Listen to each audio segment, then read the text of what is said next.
नमस्कार दोस्तों, चलिए जानते हैं मध्य प्रदेश के तमाम बड़ी खबरों को केवल 5 मिनट में। लेकिन उससे पहले आप ये वीडियो कहां से देख रहे हैं हमें कमेंट बॉक्स में जरूर बताएं। साथ ही वीडियो को लाइक करके चैनल को सब्सक्राइब जरूर कर दें। भाजपा की तर्ज पर कांग्रेस ने युवा चेहरों पर भरोसा जताया और इन चेहरों ने भाजपा की तर्ज पर अपने नेताओं को संवाद और कौशल विकास की ट्रेनिंग भी दी। लेकिन संगठन में कार्यकर्ताओं की कमी की तरफ अभी भी अनदेखी ही है। जबलपुर हाई कोर्ट ने 3 सदस्यीय एक्सपर्ट कमेटी का गठन किया था, जिसमें सेंट्रल प्रदूषण नियंत्रण बोर्ड, मध्य प्रदेश प्रदूषण नियंत्रण बोर्ड के अधिकारी और NEERI National Environmental Engineering Research Institute के विशेषज्ञ शामिल हैं। कांग्रेस सांसद प्रियंका गांधी वाड्रा ने गुरुवार को अमेरिकी राष्ट्रपति डोनाल्ड ट्रंप के भारत पर 25% टैरिफ की घोषणा और भारत पाकिस्तान युद्ध रोकने के दावे पर प्रधानमंत्री नरेंद्र मोदी की आलोचना की। उन्होंने कहा कि पीएम मोदी हर जगह जाते हैं, दोस्ती का दावा करते हैं, लेकिन नतीजा यह मिलता है। प्रियंका ने पत्रकारों से बातचीत में कहा कि भारत को इन दोनों मुद्दों पर जवाब देना होगा। जगदीप धनखड़ के इस्तीफा देने के बाद देश को नए उपराष्ट्रपति का इंतजार है। इस पद की दौड़ में कई नाम सामने आए हैं। मध्य प्रदेश के भी एक वरिष्ठ भाजपा नेता का नाम इस रेस में शामिल है। कई मायनों में उनकी नाम इस पद के लिए सटीक माना जा रहा है। आमतौर पर लाडली बहना योजना की किस्त हर महीने की 10 से 15 तारीख के बीच जारी कर दी जाती थी। 9 अगस्त को रक्षाबंधन का त्योहार है। ऐसे में उम्मीद है कि एक हफ्ते के अंदर कभी भी योजना की राशि जारी की जा सकती है। पीएम किसान सम्मान निधि योजना के करोड़ों लाभार्थियों के लिए खुशखबरी है। योजना की 20वीं किस्त का इंतजार खत्म हो गया है। बनौली, सेवापुरी, वाराणसी, उत्तर प्रदेश से प्रधानमंत्री नरेंद्र मोदी 20वीं किस्त का स्थानांतरण डीबीटी के माध्यम से करेंगे। इसका लाभ 9 करोड़ से ज्यादा किसानों को मिलेगा।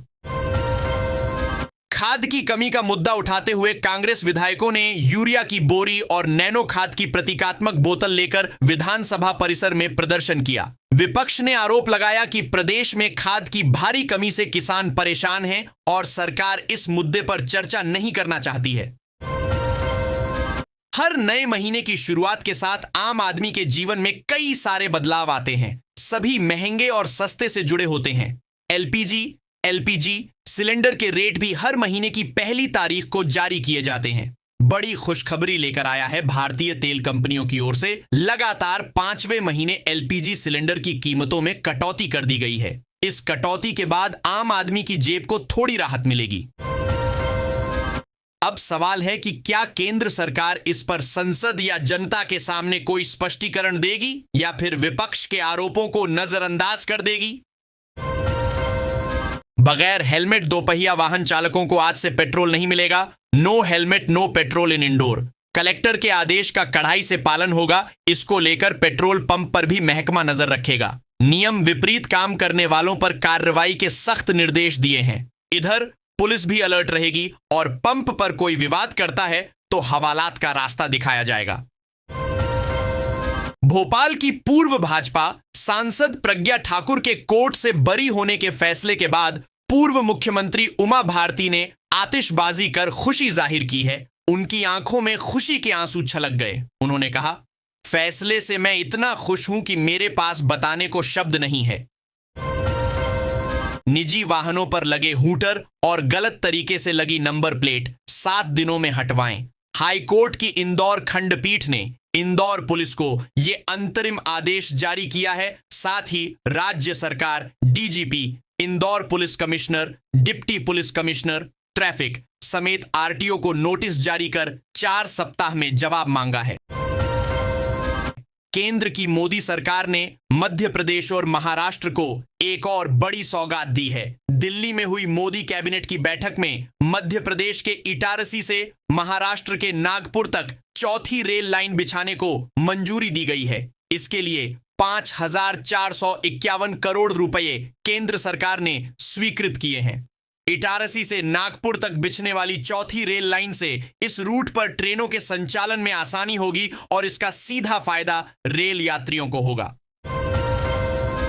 इंदौर शहर से 3 बड़े शहरों के लिए यात्री अब डायरेक्ट फ्लाइट नहीं ले सकेंगे। जानकारी के लिए बता दें कि हाल ही में इंडिगो एयरलाइंस ने बड़ा फैसला लिया है, जिसके मुताबिक इंदौर शहर से नासिक, उदयपुर और जोधपुर के लिए लोगों को सीधी फ्लाइट मिलना बंद हो जाएगी। इन तीनों शहरों के लिए कंपनी डायरेक्ट फ्लाइट ऑपरेट कर रही थी।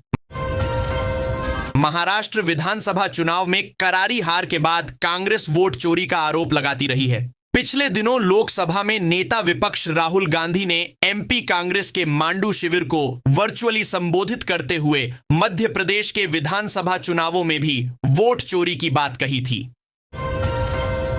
उज्जैन के एक प्रसिद्ध मंदिर के गर्भगृह को लेकर बड़ा विवाद सामने आया है।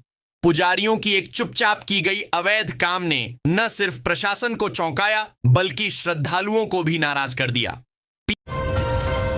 पीएम श्री जवाहर नवोदय विद्यालय बड़वारा कटनी में सत्र 2026 से 27 के लिए 6वीं कक्षा में प्रवेश हेतु होने वाली चयन परीक्षा सिलेक्शन टेस्ट के लिए ऑनलाइन आवेदन प्रक्रिया जारी है। विद्यालय के प्राचार्य आदित्य प्रताप सिंह के अनुसार आवेदन पूरी तरह निःशुल्क है और इसे नवोदय विद्यालय समिति की आधिकारिक वेबसाइट पर जाकर भरा जा सकता है। पीएम मोदी से मिले सीएम मोहन यादव, दिल्ली जाकर दिया न्योता। बीएसएल ग्लोबल आउटरीच समिट 2025 में उद्योगपतियों से किया संवाद। भारतीय रेलवे यात्रियों की सुविधा को ध्यान में रखते हुए नई साप्ताहिक एक्सप्रेस ट्रेन को हरी झंडी दिखाने वाला है। जानकारी के लिए बता दें कि रीवा पुणे नई ट्रेन को पटरी पर उतारने की तिथि अब फाइनल हो गई है। 2 महीने से ट्रेन चलाने का चला आ रहा इंतजार खत्म हो गया है। मध्य प्रदेश में किसानों के हित में किए जा रहे कामों की हकीकत विधानसभा में पेश सीएजी की रिपोर्ट में सामने आ गई है। सीएजी रिपोर्ट के मुताबिक 5.31 करोड़ की जिस राशि से प्रदेश के किसानों के सहकारी विकास किया जाना था, उस राशि को किसानों के हित में खर्च करने के स्थान पर अधिकारियों ने अपनी लग्जरी गाड़ियां खरीद डाली। अधिकारियों ने 5,31,000 करोड़ रुपए में से 4,79,000 करोड़ की राशि गाड़ियां खरीदने में खर्च कर दी। मध्य प्रदेश में बाघों की संख्या बढ़ाने में नेशनल पार्क के बेहतर मैनेजमेंट की मुख्य भूमिका है। मोहन यादव की सरकार बाघों के संरक्षण के लिए लगातार पहल कर रही है। मध्य प्रदेश विधानसभा में विपक्ष ने मंत्री विजय शाह के इस्तीफे की मांग को लेकर जमकर हंगामा किया। कांग्रेस विधायक आरिफ मसूद ने भोपाल गैस पीड़ित समिति की अनुशंसाओं को लेकर प्रश्न पूछा था। इस दौरान कांग्रेस फूल सिंह बरैसा ने कहा कि मंत्री ने सेना की महिला अधिकारी का अपमान किया है।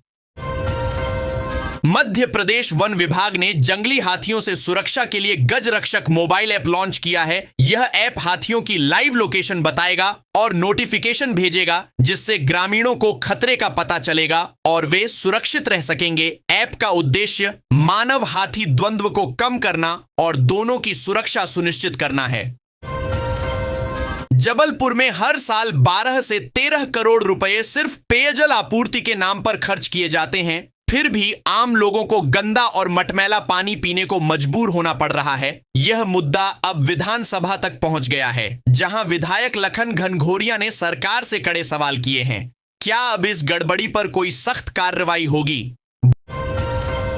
भोपाल गैस त्रासदी के जिम्मेदार यूनियन कार्बाइड का 307 टन कचरा पीथमपुर स्थित भस्मक संयंत्र में सफलतापूर्वक नष्ट किया जा चुका है। वहीं 899 टन राख को नष्ट करने की प्रक्रिया दिसंबर में शुरू होगी। इस संदर्भ में शासन ने कोर्ट को एक स्टेटस रिपोर्ट भी प्रस्तुत की थी।